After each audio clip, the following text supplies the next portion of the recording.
Welcome to Out Motorsports, the channel for cars as you are. My name is Jake and I'm here with the 2022 GMC Sierra Denali Ultimate. GMC updated these trucks heavily for 2022, including an all-new interior and Super Cruise, which is their hands-free level 2 driver assistance tech that works with a trailer, including one the size of mine. So we are here at VIR for a weekend of racing, but let's run through what is new inside this 2022 Sierra Denali Ultimate, and then let's talk about how Super Cruise works with a trailer. All right, so first of all, let's talk about the interior of this GMC Sierra Denali Ultimate and what makes it ultimate. So the first thing you're gonna get that is exclusive to the Denali Ultimate are these seats. Not necessarily the seat itself, but the covering. So this shade of brown with this kind of bigger stitching, the white piping, and of course these Ultimate badges up here. So that is one of the bigger things you're gonna get with the Ultimate trim. And then you can also see in here kind of this embossed topographical map deal going on. That kind of is a theme that carries throughout the interior. So if you hop inside, I'll get away from race car noises.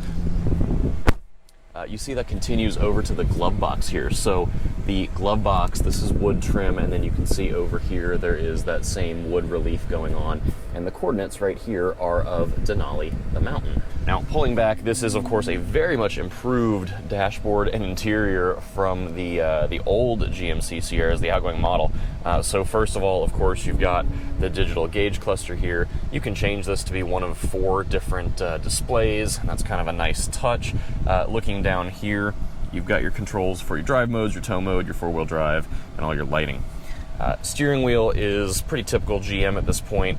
All of this is for Super Cruise. We'll talk about that in a second. This all controls your screen in the center, and then you've got buttons on the back of the steering wheel on either side for your volume and track, and then your shift paddles here to control the transmission. Looking over here, this is going to be where you see the biggest differences. So this screen is your infotainment screen. Obviously, you can see I've got CarPlay up. It only takes up this much of the screen, and then this over here is going to show one of a few things, one of which in my case is the lights on my trailer. I can switch this to show music. If you've got your Google account set up here, it'll show you some Google Maps info directly on the truck, or you just have a big clock. If you go back to the main screen here, the truck does have Google Maps built in and Google Assistant. It's not something I've been using just because I prefer CarPlay, but I have used it before and it works pretty well. Trailering wise, you can go in and set up all sorts of options. I went in and picked my own trailer that I set up. You can see it logs your info. It's got some interesting alerts you can set up. So if you're over the truck's gross combined weight rating, it'll warn you. It'll remind you to put the truck in tow haul mode. Theft alert, if I turn that on, if the truck is turned off and locked and someone unplugs the electrical connection, it will actually set off the alarm. And then maintenance alerts are of course related to any maintenance you may need. So just kind of a neat system. If you have all the cameras that they offer, you can set those up here. If you set up tire pressure sensors, you can set those here. And then they have a basic checklist for the sake of running through and making sure you've got everything ready to go. Very helpful, especially if you're new to towing. So nice infotainment system. This versus the Chevy Silverado High Country is a very similar layout, although in this case the screen is a little bit lower with vents on top, whereas the Silverado is flip-flopped. Looking further down, you've got a big engine start-stop button, which I think is equal parts weird and cool. I kind of like it. And then your climate control here, dual zone, heated and ventilated seats, heated steering wheel, all that good stuff. Real buttons for a lot of different functions, including a button that takes all 4 windows and puts them down. Kind of a neat touch. And then looking back here, you've got your shifter. This is a monostable unit that just clicks forward and back. It's yelling at me because I didn't push the button. So this is your shifter. And then this is perhaps my favorite differentiator between the Silverado and the Sierra, is that on the Sierra, they've got your trailer brake controller right here, right where your hand falls. So if you need to adjust that brake gain, or if you need to hit the emergency brake for the trailer, you can do it right here. Your hand kind of falls here naturally. On the Silverado, it's up here. I think it's right here. So those are some big things with the interior. Otherwise, it's fairly similar, to other GM products as far as switchgear and things you'll see. The other thing worth pointing out, this is the eye for Super Cruise that keeps an eye on what you're doing. And then this is your light bar, which we'll talk about as we tow home from VIR. So these are the 2 things that keep Super Cruise going. Otherwise, all you have to do is put it in tow mode. Yes, I know. Thank you. We are in tow haul mode, and put it in drive, and Super Cruise is ready to go when the little icon comes up on the cluster. It's a highway only system, and this is going to be your button that lets you turn it on one touch and then adjust your speed right here. So with all that, let's head home and talk about how this thing pulls a trailer with Super Cruise. All right, so let's talk about towing in particular with this 2022 GMC Sierra 1500 Denali Ultimate. That's a mouthful. First of all, my hair is not at its best. I've got a head full of helmet hair after spending 2 days at VIR, driving my own race car, and then a couple of fun friends' cars as well. So really fun weekend, closing out our season in Spec 3, so look for some content on that later. But as far as towing with this truck, I just got off of kind of a parkway sort of environment near VIR, and now I'm on the highway. So speeds are a little higher. Super Cruise is designed for highway driving. So when you are towing with with a truck with Super Cruise, you get a little steering wheel icon both in your gauge cluster at the top of the screen and in the heads-up display, which I know I'm pointing and you can't see either, but that's where they are. So what you can do, I'm going to turn this on once I move back to the right lane. So I've got my white steering wheel icon there, and all I'm going to do is push one button. I push it, and I've got a brief second of blue on this light bar, and then I get green. And when the light bar is green, you are super cruising. So my hands can be in my lap. You can probably tell the steering wheel is moving. We're going through a curve right now.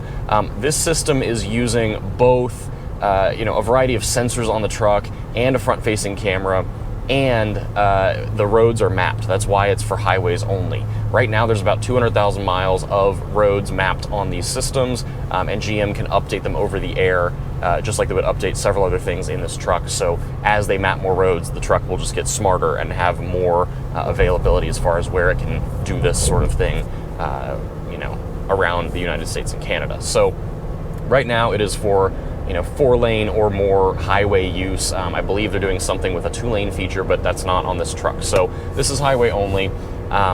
It is handling everything. It's handling the steering, it's going to handle the brakes, it's handling the throttle, of course. And now it's disengaging for some reason. It has deemed that it didn't know where the lane lines were, so it'll tell you in the cluster, and it says take vehicle control. Now, when it does that, you get the seat buzzing, so it vibrates your butt a little bit, and then this light bar flashes red. When it disengages, you do not lose cruise control. So adaptive cruise control is still functioning, and lane centering is still functioning. It's just Super Cruise has decided that it can't read the lane lines or whatever, and it wants you to take back over. When you do, the steering wheel has basically 4 zones, which are here and here and here and here, that are actually capacitive in a sense. So you have to give it kind of a light, gentle squeeze, just like a nice little hug to remind it that I'm here, and squeeze, all right, I'm here, I'm taking control. So when you do that, then it believes that, okay, great, you're here, you're paying attention to everything, and we're gonna, everything is well. If you fail to do that and it thinks that you're not paying attention, it will warn you several times before it does this, and it will get stricter and stricter, and then it will eventually just say you don't get to Super Cruise anymore. It will lock you out until you ignition cycle the truck, and that is like its first way of slapping you on the wrist. The second, more serious way is if you're really not paying attention, you have to keep your face pointed mostly straight ahead. You can, turn your head a little bit to talk to a passenger, check your mirrors, look at a sign on the side of the road or something, but you have to be pointed straight ahead for the most part. If you don't do that enough, it will warn you several times, but eventually, if you don't take over control and squeeze the wheel enough and let it know I'm here, it will assume you've had a medical event, and it will actually come to a controlled stop in the lane. It will put on the hazards, and it will call OnStar because it assumes that you have been incapacitated and you cannot drive the vehicle anymore. So you want to avoid one of those embarrassing phone calls where you're like, actually, I was just like swiping through Tinder. It really wants you to pay attention. So, granted, you can play with the infotainment, use CarPlay, do a lot of different things, and it's all fine. Now, back on Super Cruise, I've got my green. When you don't have a trailer hooked up, the truck will automatically change lanes for you, which is really, really, really cool. If you come up on a slower car, it will check to make sure it can move over. It will tell you in the cluster what it's doing with no input from you. It will just say, looking for space. It will put on the signal. It will move over. It will pass the car, and then it will say, looking for space on the right, and it will put the signal on and move back over. So in this case, I want to move back over. I have to do it myself, and when I do, this bar goes blue, as does the steering wheel icon in the cluster, to indicate that temporarily I took over steering control. Now that I've moved to this right lane, we're all back to green and everything is happy and we are super cruising once again. So very, very easy system to use, and it handles some pretty decent curves, even with the trailer hooked up. It is really wild as far as how that works. There's just not a whole lot to say other than the fact that when I drove the sibling truck to this, which is the Chevy Silverado High Country, a couple months ago, I did the same exact trip in that with Super Cruise. Now I'm doing this trip again. It is 500 and something miles round trip for me to do VIR. I'm now doing it a second time with Super Cruise with the same trailer. It's going to end up being 1,000 miles of Super Cruise, and of that, I would say 800 or a little more will have been hands-free. I have been using this system as much as I can. As much as the little steering wheel icon shows up, I will hit the button and let it go, even on the really twisty curves that you get as you go north more toward DC. So tremendously impressive. There is no other system on the market like this right now that will do this with a trailer. The biggest thing that GM is doing is mapped roads, which is not unique to GM. Ford is doing that with Blue Cruise or Active Glide. Blue Cruise is on the Fords, Active Glide is on the Lincolns, but those are mapped systems like this, but they do not technically permit a trailer behind you while operating Blue Cruise. Whereas Super Cruise here first came to life in Cadillacs in a Cadillac sedan. No, not relevant to this, but it has proliferated, and it's on both this Sierra Denali Ultimate and on the Silverado High Country, and GM explicitly says you may tow with it. So that is the biggest difference. No one else is doing that right now. So really, really impressive. As far as how this tows otherwise, my trailer is just shy of 7,000 pounds. My tongue weight is 11 or 12% of that. You can do the math. I'm bad at it in my head.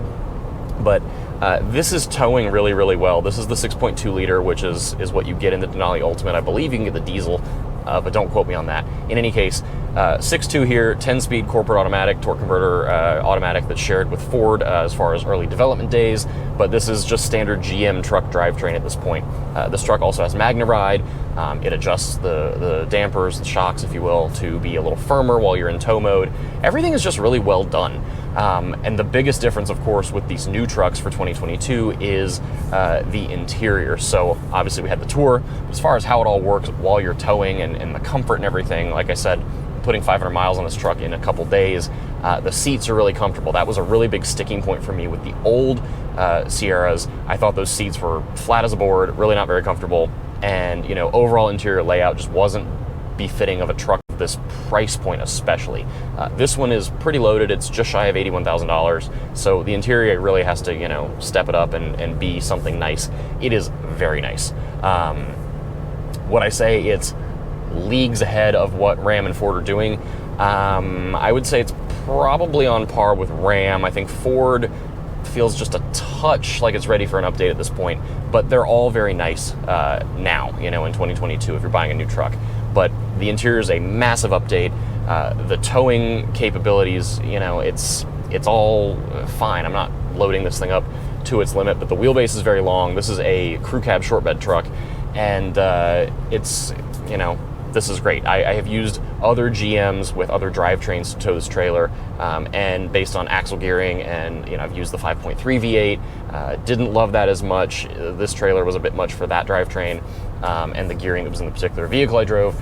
But here, with the axle gearing in the Denali Ultimate, the 6.2, the 10-speed, it all just pairs so well together. And then otherwise, this. Okay, Super Cruise disengaging, great. I have vehicle control again. No road information. So back to Super Cruise. When it does not have road information, because basically what's happening here is this probably still looks like a highway to all of you, but we're coming up on more of like a city sort of deal. And, or not a city, but I don't know. We will end up with stoplights and shopping centers and things. So there are periods, Super Cruise was back on it just for a brief minute, needed my attention. There are periods where Super Cruise says, hey, this is not really a highway, so the roads aren't mapped, you can't do this. So that's why it will say no road information, and it makes you take over. In that case, it was just a brief blip of, a couple hundred feet, and then it activated by itself again on its own. So where was I? General towing does really, really well. I like this truck for towing. general comfort for a long drive, I like this truck for that too. The infotainment's easy to use. I like the fact that there's real buttons for my climate control and a lot of functions. I mentioned it earlier, it's so silly, but I love the trailer brake controller being right here because it's easy for me to grab if I need it. The Bose sound system is, I think, good. I think it's a little bass heavy. I've been messing with the settings and it's not quite to my taste, but it's not bad either. It's generally pretty good for most of what you'd be listening to. And then the seats, like I said, are really comfortable. They are massaging front seats. They are heated and ventilated, and the outboard seats in the second row are also heated. So everyone will be comfortable. I put 5 people in here to run around the paddock at VIR. Everyone was comfortable in that case too. So it's just a really well thought out truck. You can tell that GM really understood that, you know, they needed to step up their game, especially in the interior department with the 2022 update for the Sierra. And, you know, this Denali Ultimate is really swanky. There's also the regular Denali if you would like that, which is just slightly less swanky based on the things I talk about with the interior. And that's kind of that. We slowed down for a curve. I do have someone in front of me here, but Super Cruise also slowed down a little more than it would with or without this car in front of me, just to negotiate that turn because it knew it was a sharper curve than it would want to take at my set cruising speed. So I know I'm darting back and forth with Super Cruise as it does things, but that's kind of how you have to talk about it. It is a really well thought out system. I think the interior updates make these trucks competitive. Super Cruise, if you can get it, is the killer feature. It is, for those of us who spend weekends away, who want to get in a truck and just hit a button and let it do its thing because we are tired, we are on the way home, and you know, you want a little bit of help reducing that cognitive load, this is a game changer. And I do not use that term lightly. I think I said it with the Silverado High Country with the same Super Cruise setup. This is a BFD. So really kudos to the engineering team at GM for getting this so right. It is very, very good, and they will only make improvements to the system and its algorithms and all that as everything continues to be developed. I mentioned this is all over-the-air updates. Oop, and we're in a construction zone, so now I get to drive. I mentioned this is all over-the-air updates. So you get a certain number of years free with your purchase of the truck. I think it's 3 years.